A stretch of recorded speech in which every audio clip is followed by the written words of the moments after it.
some people may be aware of what happened to you. I mean, you're a brilliant actor. You were in Gimme, Gimme, Gimme, absolutely hilarious, Thin Blue Line, where you played a straight man. I was thin. Might not be looking at the same person. Who's that with a silly moustache? Me.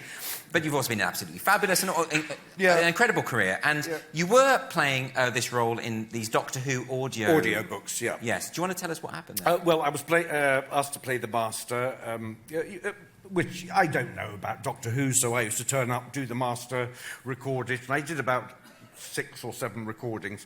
And then, of course, I signed the letter condemning rape and death threats to J.K. Rowling, which I thought was a kind of nice, good thing to do, but obviously I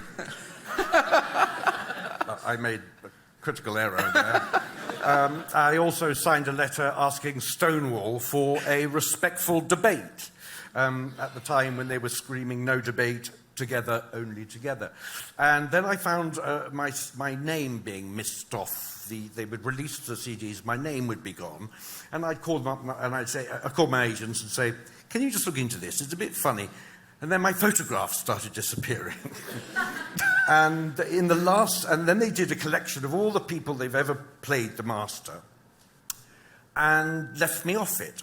So that's when I rang my agent and I said, look, something's definitely up. Can you just call them? And she did, and she called me back and she said, yeah, well, there is a problem. Apparently, the moment I'd signed the letter, Big Finish put up one of their pinned tweets was, we do not endorse transphobia in any form. So basically what they'd done was, behind my back, accused me of being transphobic. And without a phone call, an email, a letter, nothing. I would have had respect for them if they'd said, look, come in, talk to us face-to-face, we have a problem with this, what is your problem? And I could explain my position. Well, that didn't happen. So I was phased out. And the last recording that I ever did was with Tom Baker, and there was a big picture of the Master on the front, and I thought, oh, how are they going to deal with this, I wonder? Well, it's all in shadow, and it's Mr. Zelgado, who originally played the Master. So when you talk about erasure, this is literal erasure. Well, that feels quite Stalinist. Just literally kind of amending history. Well, it is. And I haven't been in touch with these people at all. I just find myself... I should have originally tackled it, but then I thought, actually, no. Because it was, only a job I didn't really care about, but that's not the point. No, it's not the point. The point is that the mud had stuck, the message was out there, and when we talk about cancel culture, maybe Mr. Graham Norton is correct in saying it's the wrong word. Maybe it's, we're out to destroy your lives forever, you bastard, forever and ever and ever culture. Because...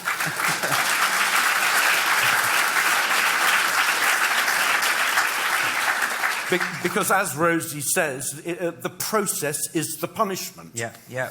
But it's interesting with both of you because you've both, been friends with trans people for years and years and years. And, I speak to a lot of the feminists who have never been anti... What do these activists think? That all of a sudden these left-wing, pro-trans people overnight have just all decided that they hate trans people? I mean, it's so ridiculous. They feebly get round it by...